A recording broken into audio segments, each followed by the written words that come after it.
Late Night Health continues. I'm Mark Alyn. Our guest is Dr. Christine Horner, the author of Radiant Health, Ageless Beauty, amongst others. And she's been on the show numerous times. We're talking about how Americans are losing the fight against fat and getting some tips prior to the holidays. Now, starting in about a week, Dr. Horner, what's going to happen is that people are going to walk into friends' houses and they're going to be offered a variety of sweets, and it's not going to stop until a day or two after New Year's. So it's almost a month and a half of nonstop eating of carbs, drinking of vast quantities of alcoholic beverages, which are more carbs, and eating things that are probably not overly good for you. How do we, you got to eat some of that stuff, don't you?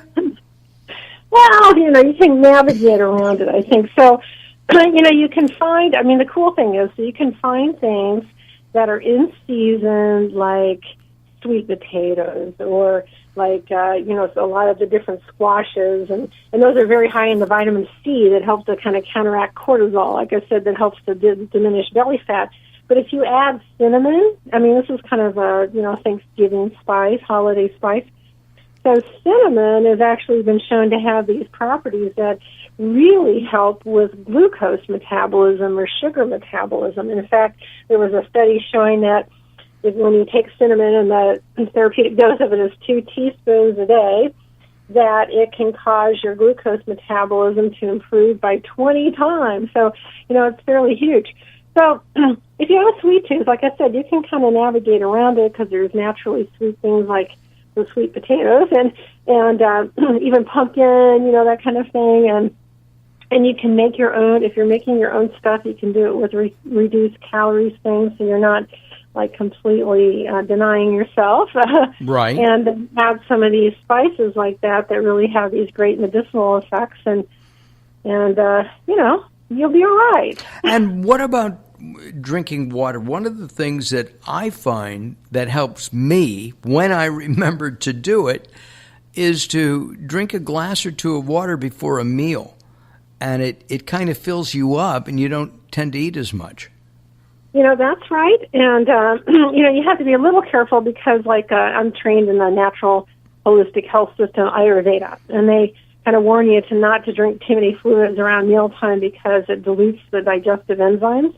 But you're right, like a lot of times we think we're hungry and actually we're thirsty, and so if you drink a big glass of water ahead of time, that'll diminish it, some of your hunger. And then actually just going out for a walk, like around the block, before you eat helps to diminish your hunger too. So that's a real good trick. And I on your list here of things not to do, I like cold drinks.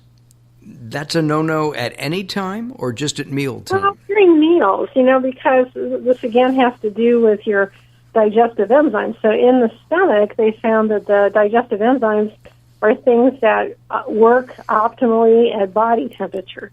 And so when you cool them down with those ice drinks in particular, you can shut down their efficacy by 50%. So you don't digest your foods as well. Wow.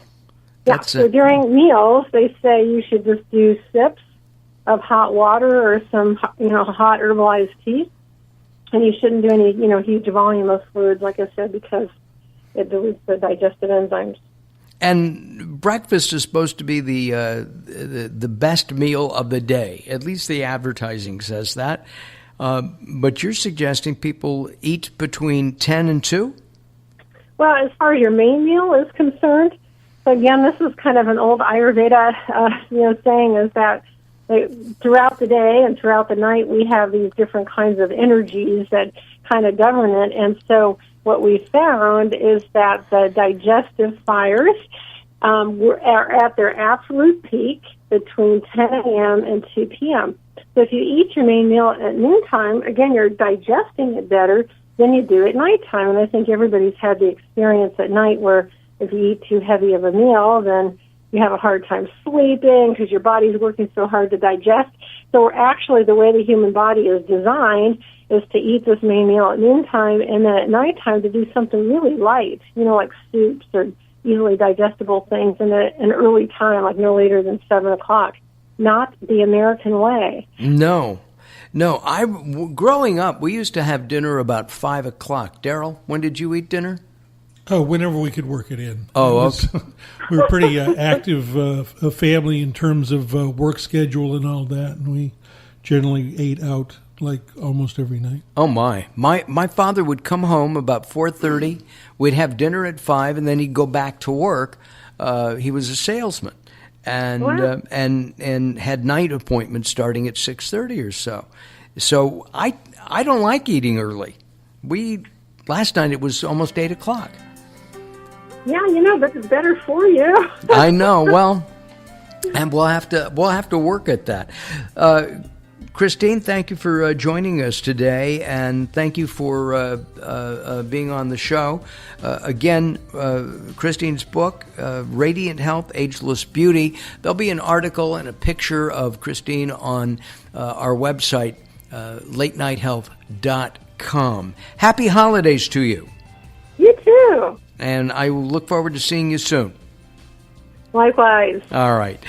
Coming up next, we're going to find out about Goodbye Gobble Gobble. A plant-based turkey can give Tom Turkey and the planet a leg up. We'll find out more about that from Chef Chris as Late Night Health continues.